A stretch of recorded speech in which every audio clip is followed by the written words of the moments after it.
So here we are at round 9 of the 2024 Super Series. This is the Cat 2 men's grade, and we are in Port Adelaide, and we're doing a really fun, tricky crit circuit around the back streets of Port Adelaide.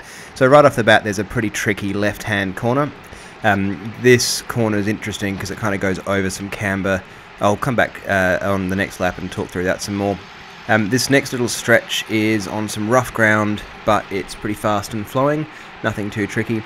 The race situation here is that I'm leading the sprints classification overall, and I've got enough points that there's no one who can take it off me, so I'm not really racing for sprints this race. Coming around this left corner, there's a spoon drain, and then this section's a bit rough and gravelly, and that will become important a bit later on in the race, but I never really had much confidence hitting that corner unless I was sort of off the front of the race and setting my own lines. This right-hand corner was pretty simple. The biggest issue here was when you're coming in at speed, you've got to go from the left all the way to the right to set up for the following left-hand corner. You can see a bit of pink on the road where there's a few holes in the pavement. Coming up along the back of the warehouses here, we're setting up for 2 left-hand corners. And this little stretch was important because if you weren't in the wheels, you could find yourself getting gapped off a little bit. These 2 left-hand corners were essentially one big corner, and the faster you took them, the smoother they were. And then coming down the final straight before the finishing straight, this right-hand corner coming up at slow speeds was pretty cruisy.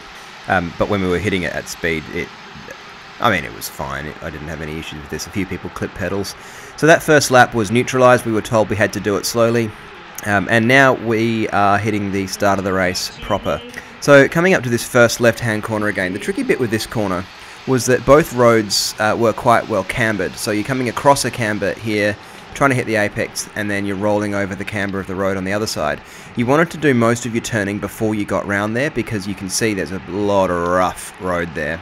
If you're on the front of the race and you're setting your own line through that corner, there's really no difficulty to it. But when there's people sort of crossing lines across the whole road, it was tricky. So anyway, back to the series situation. No one in my team is going to trouble the overall, and I've only got 2 teammates here today. Alex is just in the rear camera in the blue and pink, and the other Alex is somewhere up the road.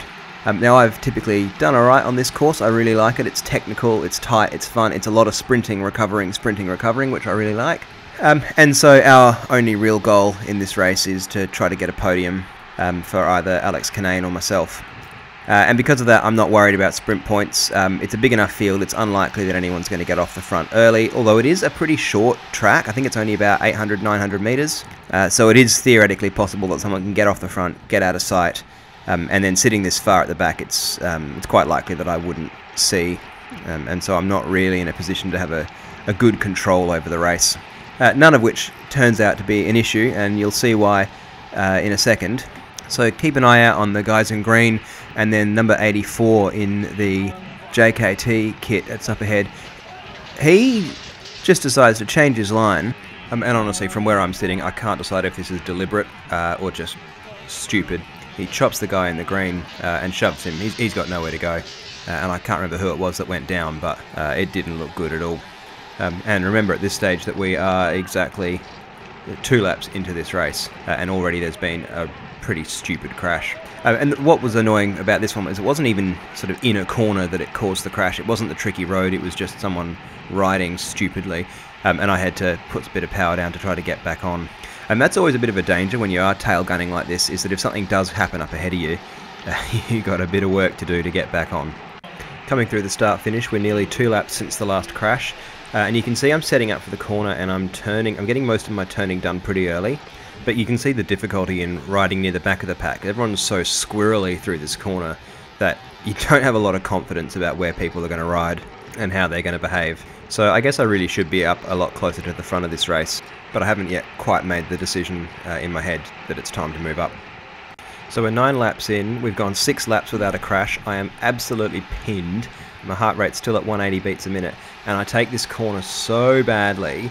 I just don't get enough of the turning done early, and you can see how wide I go. I just can't get my bike to turn around, and I'm so nervous on this gravelly surface that I end up just sort of letting it wash out and go wide. and let a big gap open up ahead of me.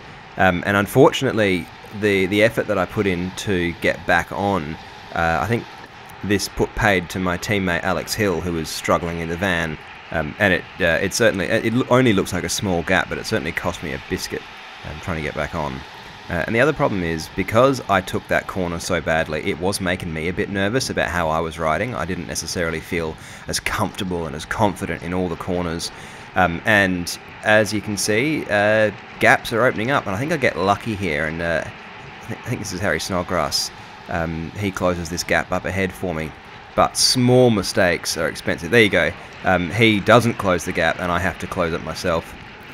All of which could have been avoided. This big effort could have been avoided if I'd taken that corner right the first time.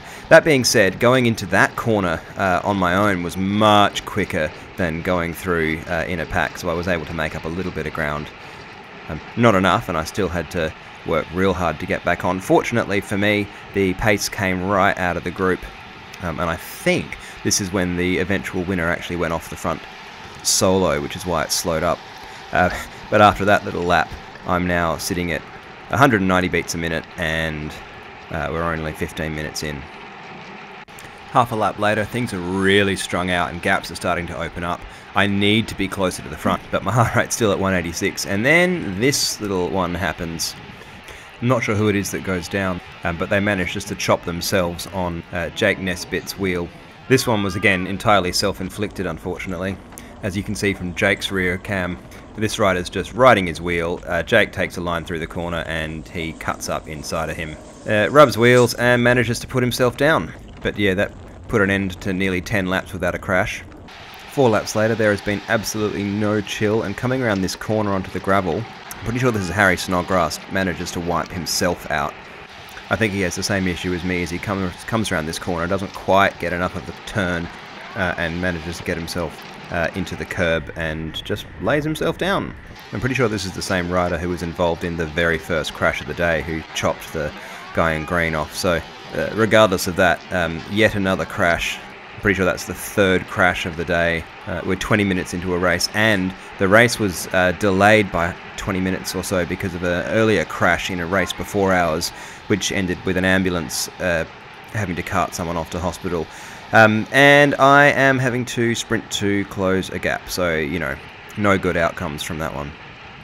I've done a chunk of work bridging across. I got across to a group of 6. That group then sort of disintegrated, and I got across to the front group. And then for some unknown reason, I think I was just carrying more speed, I got onto the front of this group. Now, there was actually a rider up the road. I didn't know that, so there was no reason for me to be working on the front. But I think once I did get back to this group, they were just cruising, and so I almost couldn't get off the front without putting on the handbrake. I was keen to go into that last corner first because I don't like it and I'd rather be taking my own line through it. But these corners are all, you know, pretty non-threatening, so I should have gotten off the front earlier. I'm not doing a whole lot of work. But even so, this is energy that I'm wasting that I shouldn't. And I'm still up at 185 beats a minute. And of course, the problem with letting the pace come out of the race is that when the pace goes back in, it goes back fast. And now I'm having to sprint into a corner to try to get back into the wheels of these guys. And they are absolutely sending it. So I think a better option for me would have been to have gotten off the front earlier, let someone else do the pacemaking, and then be sitting in the wheels waiting for this move to happen, which it inevitably would have. But as it happens, I'm actually reasonably happy with where I am in this race, bearing in mind I don't know that there's a guy off the front of the race and that we're already losing it. But we're about 15 minutes from the end of this race, and we're now into the cat and mouse bit where I get a bit of a chance to recover. Same thing happens in this corner. I think I just roll back to the back of the bunch with a bit too much speed and end up at the front. This time I'm not going to do any work, and I'm going to force people to come past me. Once again, in this case, Binnock goes to the front, and he's pulling a reasonable pace, but he hasn't sprinted. And so this time, instead of having to burn a match trying to get back up to speed, I'm just, slotting back in line. And now I'm pretty happy with where I am. I get squeezed a bit onto this bitumen here, going through that corner. But even so, the pace is out of the race. Alex gets me back up to speed with a bit of a push from behind. And I'm pretty happy with where things are at. The group's whittled down to a much smaller group, partly due to all the crashes, but things seem to be going a bit steadier, and now I'm going to get a bit of a chance to catch my breath. So a couple of laps later, and I'm starting to think about positioning. I've drifted back into this group a little bit, and now I want to start moving up again. So I'm coming around to the left here. There's a bit of a breeze from the right. I'm starting to move up because this corner benefits from a wide corner, and then setting up for the corner after the finish line. You really want to be on the inside. But watch carefully in the rear camera, and a guy in the Holdfast kit decides that he wants to be on the inside as well, and in doing so chops really quickly from one side to the other, taking out two riders. Poor old Tomo in green, he had an entire Pinarello frame destroyed in that crash. You can see him there on the right. He's just got nowhere to go, and you can see the JKT rider with his hands up like, come on mate, what was that? And I gotta say, I agree with him. I thought that was yet another unnecessary crash.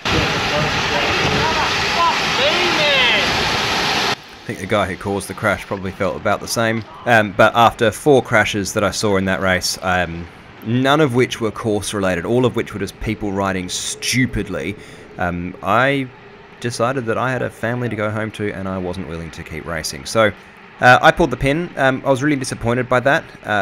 This course I really like, and I would love to have been there at the end and gone for a result. You know, I was there in the last, you know, there's less than half the peloton left, and I'm still there, so it was really disappointing, but at the end of the day, this is bike racing. There's no sheep stations on the line, and I do have a family, so I'll link the compilation video of all the crashes in the comments. You can decide what you think, whose fault was each of them. But anyway, we live to fight another day, and I'll see you next year in the next Super Series. So bye for now.